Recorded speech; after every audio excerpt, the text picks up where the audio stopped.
माननीय सांसदगण श्री रवि किशन शुक्ला जी, श्री कमलेश पासवान जी, श्री जयप्रकाश निषाद जी, माननीय विधायकगण डॉक्टर राधा मोहन दास अग्रवाल जी, श्री विपिन सिंह जी, श्री महेंद्र पाल सिंह जी, श्री फतेह बहादुर सिंह जी, श्री संत प्रसाद जी, काशी से पधारे सतवा बाबा आश्रम के श्री महंत महामंडलेश्वर महंत संतोष दास जी महाराज, अपर मुख्य सचिव सूचना सूक्ष्म लघु मध्यम उद्यम श्री नवनीत सहगल जी,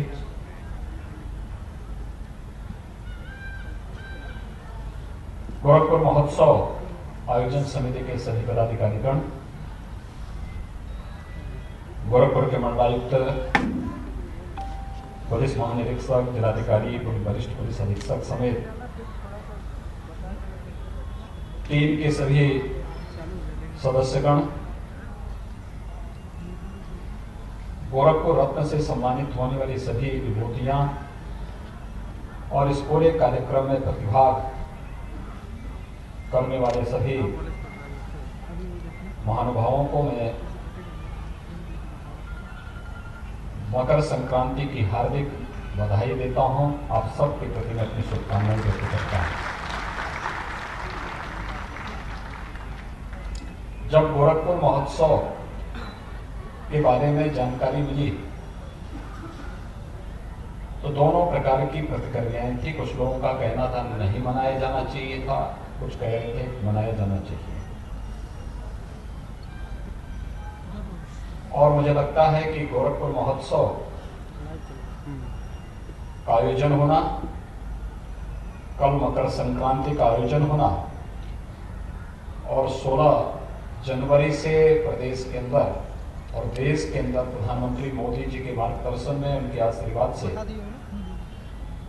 कोरोना के खिलाफ जो देश की लड़ाई है उसमें अंतिम प्रहार कोरोना वैक्सीन के साथ ही 16 जनवरी से हम लोग प्रारंभ करने जा रहे हैं। वास्तव में किसी आपदा से कैसे लड़ा जाना चाहिए,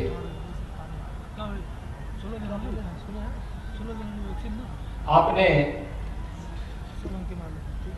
पिछला वर्ष का लगभग 3/4 भाग, या अगर मैं कहूं कि 80% जो भाग था पूरे वर्ष का, वह कोरोना से लड़ते हुए, जूझते हुए, बचते हुए व्यतीत किया। लेकिन वर्ष 2021 का पूर्वार्ध हम लोगों को एक शुभ समाचार लेकर के आया है कि हम कोरोना के खिलाफ प्रधानमंत्री मोदी जी के नेतृत्व में, उनके मार्गदर्शन में जिस लड़ाई को मार्च 2020 में हम लोगों ने प्रारंभ किया था, सफलतापूर्वक कोरोना प्रबंधन के कार्यक्रमों को आगे बढ़ाते हुए, एक एक नागरिक के जीवन को बचाते हुए, उनकी आजीविका को भी बचाने और नए नए अवसर प्रदान करने का कार्य तो किया ही गया, लेकिन साथ साथ कोरोना चेन आने वाले समय में फिर से एक महामारी का रूप न लेने पाए, इसको ब्रेक करने के लिए वैक्सीनेशन का जो कार्यक्रम प्रारंभ हो रहा है, इस वैक्सीनेशन की खबर मुझे लगता है कि हर एक नागरिक के लिए प्रसन्नता करने वाला क्षण है। और मकर संक्रांति के तत्काल बाद एक कार्यक्रम होगा। मैं इसके लिए प्रधानमंत्री मोदी जी का अभिनंदन करता हूं, देश के वैज्ञानिकों को बधाई देता हूं और आप सबका आह्वान करूंगा कि अपने बारी का इंतजार करें। ये मान के चलिए कि हम लोगों ने पिछले 10 महीनों के दौरान जो संयम, जो अनुशासन और जिस मर्यादा का पालन किया है, ये अनुशासन और ये मर्यादा ही कोरोना पर हमारी विजय का सबसे बड़ा राज है। हम जितने भी सकारात्मक ढंग से आगे बढ़ रहे हैं। जितनी रचनात्मक ऊर्जा हम लोक कल्याण के अभियान में लगा रहे हैं उसी का परिणाम है। और जब खुशखबरी आती है तो महोत्सव जैसा अवसर होता ही है। गोरखपुर महोत्सव उस खुशखबरी का ही एक पहली मंजिल है जिसको आयोजित करने का श्रेय गोरखपुर के प्रशासन को प्राप्त होता है। इन्होंने यहाँ के जनप्रतिनिधियों के साथ मिलकर के, पता नहीं और लोगों को इंतजार रहा होगा, लेकिन रवि किशन जी को प्रसन्नता जरूर हुई होगी इस महोत्सव के कार्यक्रम से। इसलिए महोत्सव के इस कार्यक्रम के साथ इस भीषण शीतलहरी में इतनी बड़ी संख्या में आप सब कोविड-19 के प्रोटोकॉल का पालन करते हुए उपस्थित हुए हैं। मैं सबसे पहले आप सबका भी हृदय से अभिनंदन करता हूं। आप सबको मकर संक्रांति की अपनी बधाई देता हूं, शुभकामनाएं देता हूं। वास्तव में जीवन निराशा का नाम नहीं है, हताशा का नाम भी नहीं है और पलायन का नाम भी नहीं है। जीवन तो उत्साह का नाम है, उमंग का नाम है, लेकिन जीवन में अनुशासन और मर्यादा भी होनी चाहिए। ठीक है ना? इस महोत्सव ने एक बार फिर से इसे साबित किया है। अनेक कार्यक्रम हुए, विगत वर्ष तक 3 दिनों तक ये महोत्सव चलता था। मैंने कहा महोत्सव होने चाहिए, लेकिन महोत्सव 2 दिन का ही हो, लेकिन 2 दिन का महोत्सव जरूर करिए, क्योंकि ये हमारे लिए आगे के रास्ते खोल रहा है। आपने देखा होगा कोरोना कालखंड में एकदम लॉकडाउन था, बाद में मार्केट भी बंद रहे कई दिनों तक, फिर सप्ताह में 1 दिन 2 दिन खोलने की बात आई, फिर ये हुआ कि एक निश्चित समय को खोलना है। कभी दिन का कर्फ्यू, कभी रात्रि का कर्फ्यू, कभी एक मार्केट बंद, कभी दूसरी मार्केट बंद, और अंत में ये रहा कि नहीं अब तो सब कुछ खोल ही देना चाहिए, अब कोरोना से कायदे से लड़ लेते हैं। और उसका परिणाम रहा कि हम लोगों का आंकलन एकदम सही था। हम लोग डरेंगे तो कोरोना पीछे पीछे आएगा, हम लोग अनुशासित ढंग से प्रोटोकॉल का पालन करते हुए इससे लड़ेंगे तो कोरोना परास्त होगा। और यही हुआ देश के अंदर भी और प्रदेश के अंदर भी। बहुत बड़ा काम किया है आप लोगों ने, बड़े संयम का परिचय दिया, बड़े सब्र का परिचय दिया, और उस संयम और सब्र के कारण आज हम लोग सफलतापूर्वक इस लड़ाई को आगे बढ़ा रहे हैं। गोरखपुर और पूर्वांचल विकास की एक नई ऊंचाइयों को छू रहा है। आजादी के बाद प्रधानमंत्री मोदी जी के मार्गदर्शन, उनका सानिध्य से एक नई ऊंचाइयां दिया है। आज गोरखपुर में 1990 में बंद पड़ चुका खाद कारखाना इस 21 में फिर से धुआं उगलता हुआ दिखाई देगा।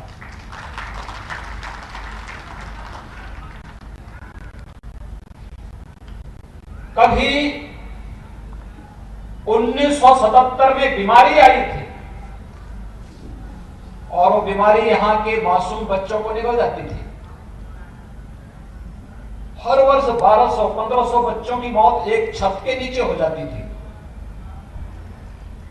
कोई सुनने वाला नहीं था। लेकिन 2016 में प्रधानमंत्री मोदी जी ने इस बीमारी को समाप्त करने का संकल्प लेने के लिए गोरखपुर में एम्स भी दे दिया। और यह वर्ष जब 2021 में एम्स भी गोरखपुर और पूर्वांचल वासियों को प्राप्त होगा,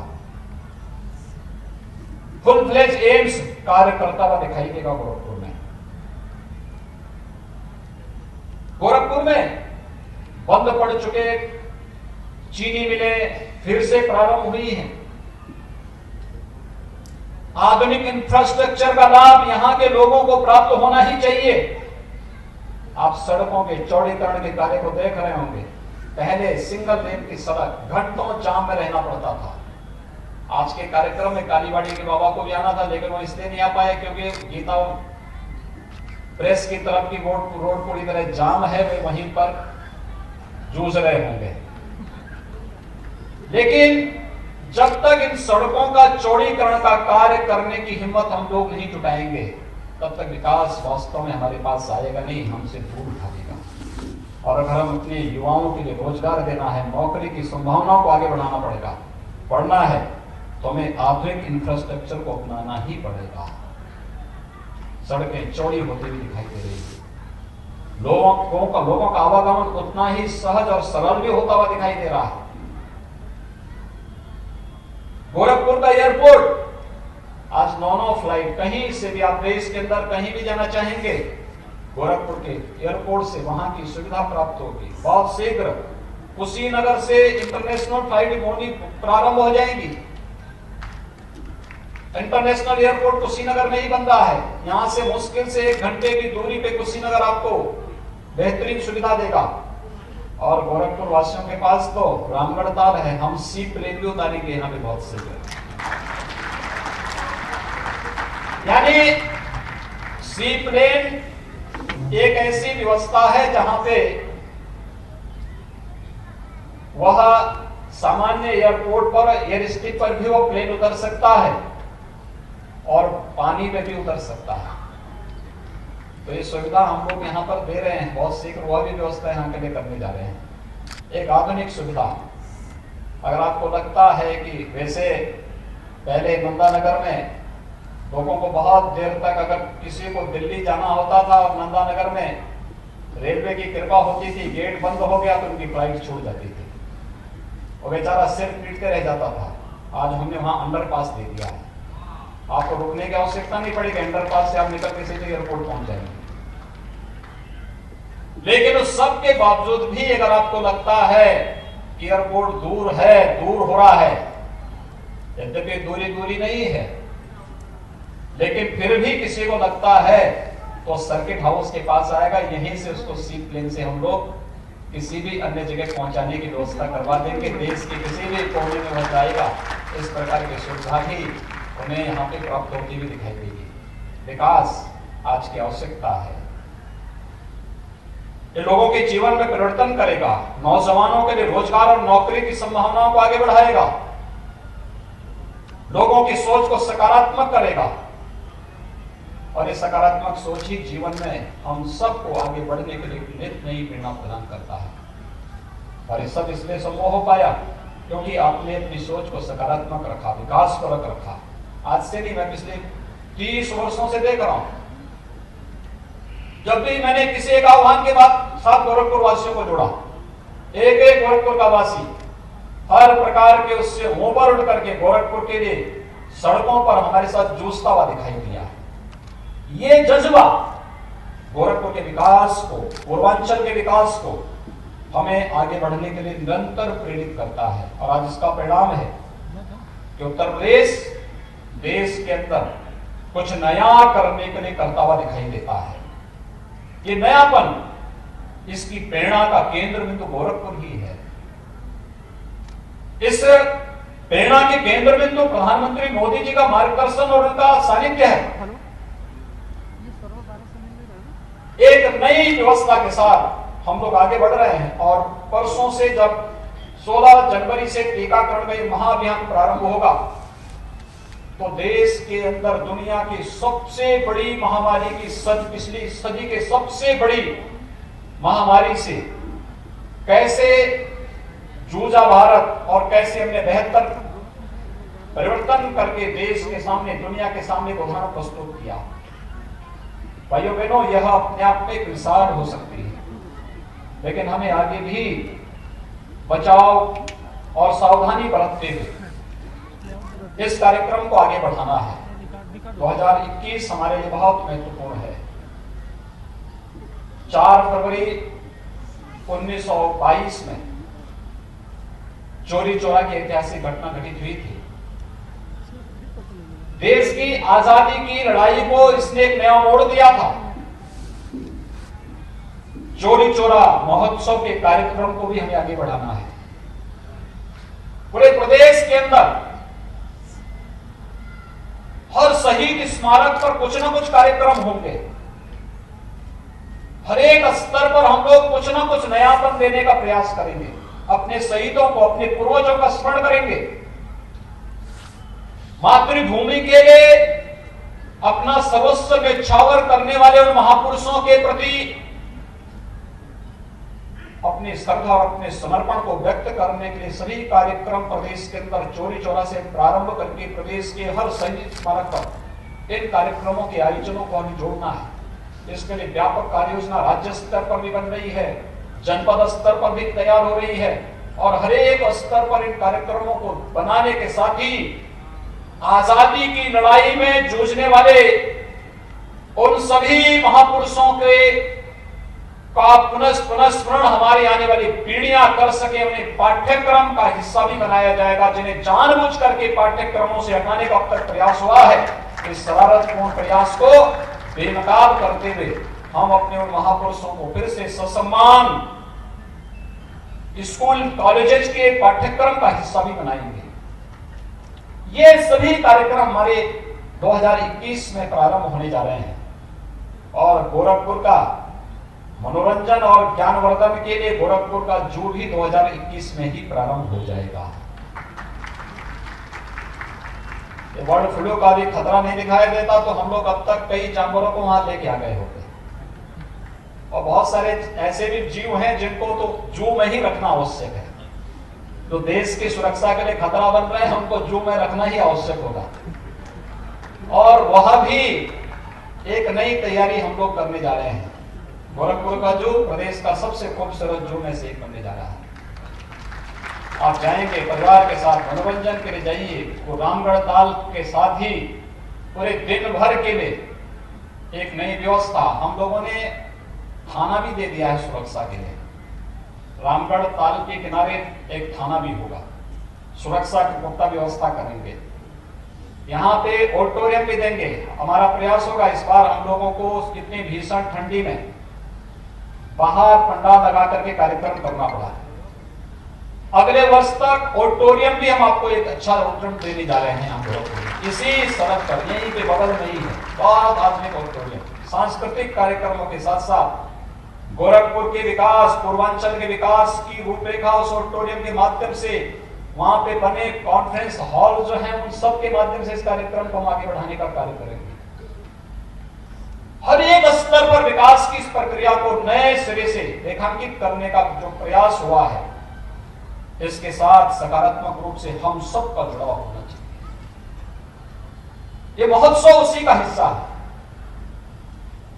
गोरखपुर गौरव से आज बहुत कुछ हमारी विभूतियों को सम्मानित किया गया, जिन्होंने गोरखपुर का नाम अलग अलग फील्ड में देश के सामने, राज्य में, प्रदेश में और दुनिया के सामने रखने का प्रयास किया। व्यक्ति का प्रयास सकारात्मक होना चाहिए।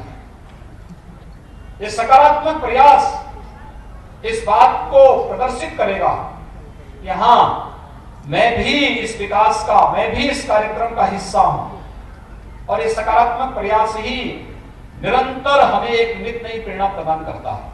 और ये जो कार्यक्रम आगे बढ़े हैं, इन महानुभावों का सम्मान उसी का ही हिस्सा है। देश अलग अलग फील्ड में बहुत नाम थे, कुछ लोगों को इस बार सम्मान किया गया, कुछ लोगों को अगली बार सम्मान होगा। मैंने इस बारे में प्रशासन से कहा है, एक सूची तैयार करिए और गोरखपुर गौरव के नाम पे 5, 7, 10 ऐसे लोगों को हर वर्ष चिन्हित करिए अलग अलग फील्ड में। किसी ने कृषि के क्षेत्र में, किसी ने स्पोर्ट्स के क्षेत्र में, किसी ने रोजगार के क्षेत्र में, किसी ने यहाँ पे उद्यम स्थापित करने में, किसी ने कला के क्षेत्र में, किसी ने संस्कृति के क्षेत्र में, किसी ने विज्ञान के क्षेत्र में, किसी ने शिक्षा के क्षेत्र में। जीवन के जिस भी फील्ड में जिसमें देश के अंदर लोक मंगल की कामना, जिसके माध्यम से जागृत हो सकती हो, लोक मंगल और लोक कल्याण का मार्ग जहां से प्रशस्त हो सकता हो, ऐसे जिस भी फील्ड में जिसने काम किया है, ऐसी महान विभूतियों को हम लोगों को हमें करना चाहिए अलग अलग फील्ड में। किसी ने पत्रकारिता के क्षेत्र में किया होगा, किसी ने वकालत के क्षेत्र में काम किया होगा, वह भी तो लोक कल्याण के ही माध्यम है। किसी ने जन सेवा के क्षेत्र में किया होगा, किसी ने और भी अन्य अलग अलग फील्ड है। इन सभी फील्ड में आप चिन्हित करिए। आवश्यक नहीं कि सबको एक ही बार में हम लोग करें, लेकिन अलग अलग बार, और फिर इनकी सूची बनाइए, इनके सुझाव मांगिए। जब आप उनको मंच में लाते हैं तो उनका परिचय भी दीजिए, केवल नाम ही मत बताइए, ये भी बताइए किस फील्ड की विभूति है, क्या इन्होंने काम किया है। तो उनका परिचय भी वहां पर दिया जाना चाहिए, जिससे जनता जनार्दन को जानकारी मिल सके और बहुत सारी नई आने वाली पीढ़ी को इससे प्रेरणा भी प्राप्त होकर के वे भी उसके अनुरूप बनने का कार्य कर सकें। यह एक नया प्रयास प्रारंभ हुआ है और मुझे बहुत प्रसन्नता है कि इस बार प्रशासन ने अपने स्तर पर यहाँ पर कुछ सूची तैयार की। अन्य लोगों को एक क्रम का हिस्सा बनना चाहिए। हम लोग 24 जनवरी को उत्तर प्रदेश की स्थापना दिवस का कार्यक्रम भी मना रहे हैं। 1950 में उत्तर प्रदेश की स्थापना के कार्यक्रम को जब आगे बढ़ाया गया था, नोटिफिकेशन जारी हुआ था, उसके बाद से लेकर के उत्तर प्रदेश स्थापना दिवस का कार्यक्रम कभी नहीं मनाया गया। 2017 में जब हमारी सरकार आई तो पहली बार एक आयोजन 2018 में आयोजित हो पाया और 2018 का पहला कार्यक्रम हम लोगों ने उस अवसर पर पहला जो एक अभिनव योजना प्रारंभ की थी वह की थी एक जनपद एक उत्पाद की, वन डिस्ट्रिक्ट वन प्रोडक्ट की। आज आप देख रहे होंगे देश के अंदर सबसे लोकप्रिय योजना है ये वन डिस्ट्रिक्ट वन प्रोडक्ट की योजना। यूनियन बजट में उसके लिए आदरणीय प्रधानमंत्री जी ने यूनियन बजट को भी उसका पार्ट बनाया, यूनियन बजट में भी उसके लिए व्यवस्था की है। और आत्मनिर्भर भारत का आधार भी कोई बन रहा है तो वह एक जनपद एक उत्पाद की, यानी वोकल फॉर लोकल, ये इसी उसका आधार ही वही है। ये हमें किस रूप में आत्मनिर्भर बनना है, इसके एक प्रदर्शन है। और उसकी एक छोटी सी बात जो मैं आपको बताना चाहता हूं। दीपावली के एक दिन पहले मैं लखनऊ में था। लखनऊ में सूक्ष्म लघु मध्यम उद्यम विभाग ने एक प्रदर्शनी लगाई थी वन डिस्ट्रिक्ट वन प्रोडक्ट की, जिसमें गोरखपुर का टेराकोटा भी था। और गोरखपुर के इस टेराकोटा के जो वहां पे हस्तशिल्पी गए हुए थे, तो मैंने इच्छा व्यक्त की, मुझे वहां से अयोध्या जाना था, तो मैंने लखनऊ से मैंने कहा भी दो हस्तशिल्पी आए हुए हैं, इन लोगों को एक बात बनाए। मुख्यमंत्री आवास में मैंने उनको आमंत्रित किया। तो औरंगाबाद का ही वो कलाकार हस्तशिल्पी था। तो मैंने उसको कहा, मैंने तो हिचकते हुए पूछा, मैंने कहा कोरोना काल है, पता नहीं बिक्री हुई कि नहीं हुई, मैं पूछूंगा बेचारे को, कहीं ऐसी ना हो कि नाराजगी हो जाए।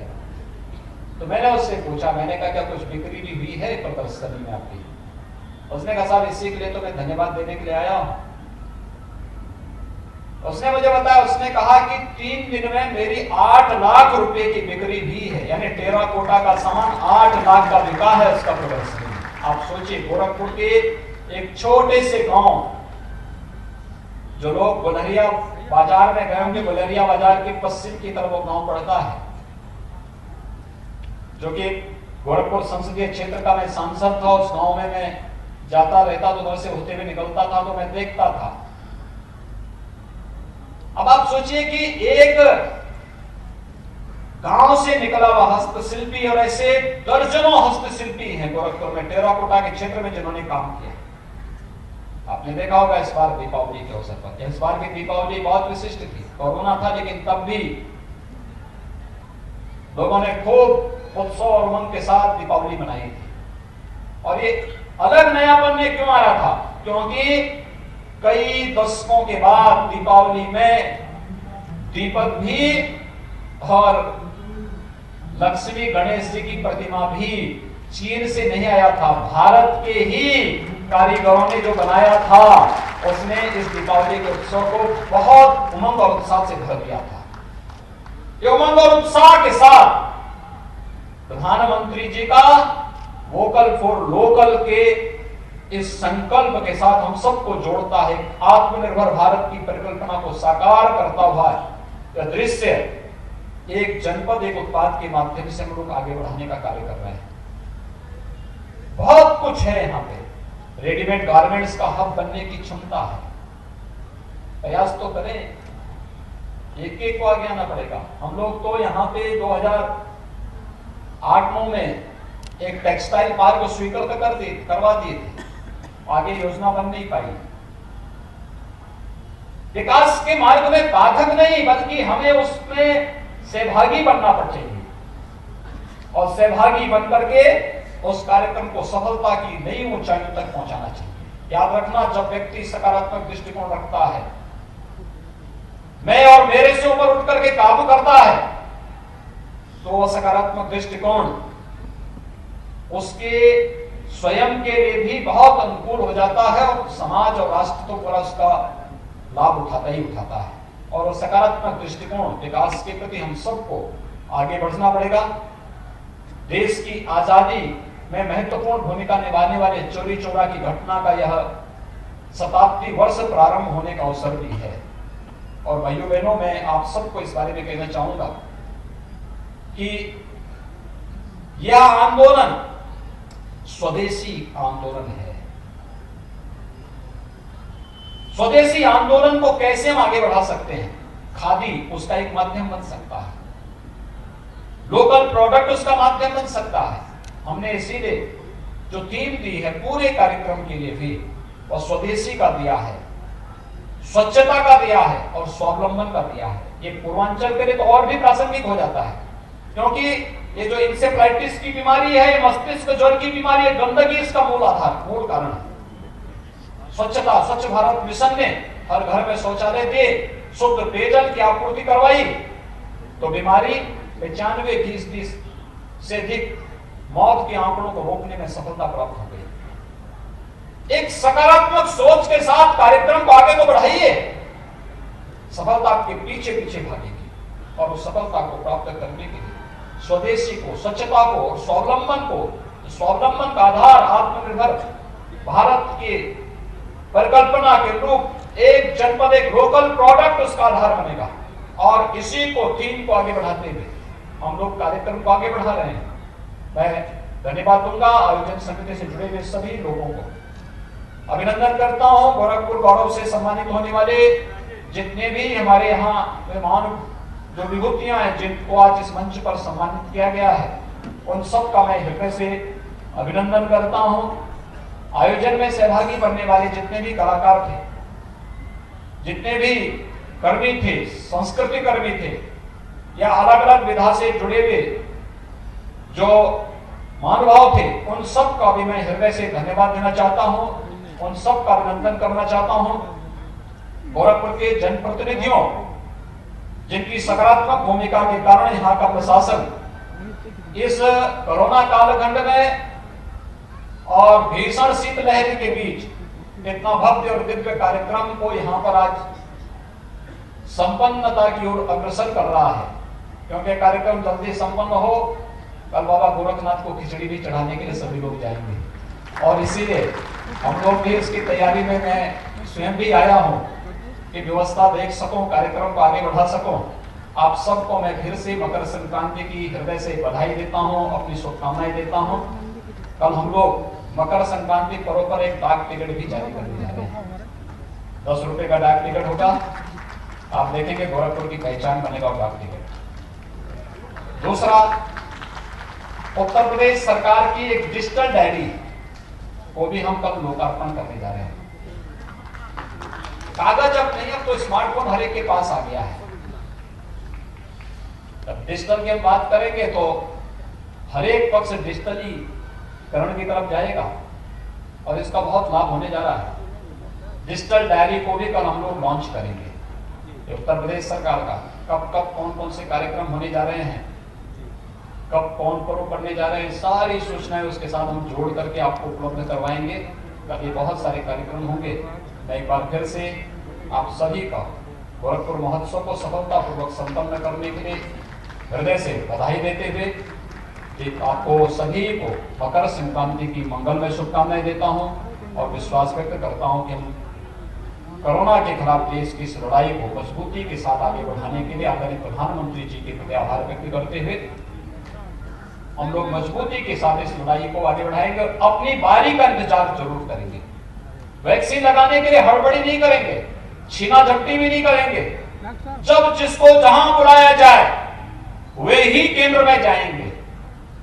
अनावश्यक भीड़ नहीं, उतावलापन भी नहीं। ये मान के चलिए सबकी बारी आएगी, लेकिन उतावलापन नहीं दिखाना है। जब देश के प्रधानमंत्री जी स्वयं मार्गदर्शन कर रहे हो, तो फिर कोई उतावलापन नहीं, कोई अव्यवस्था नहीं।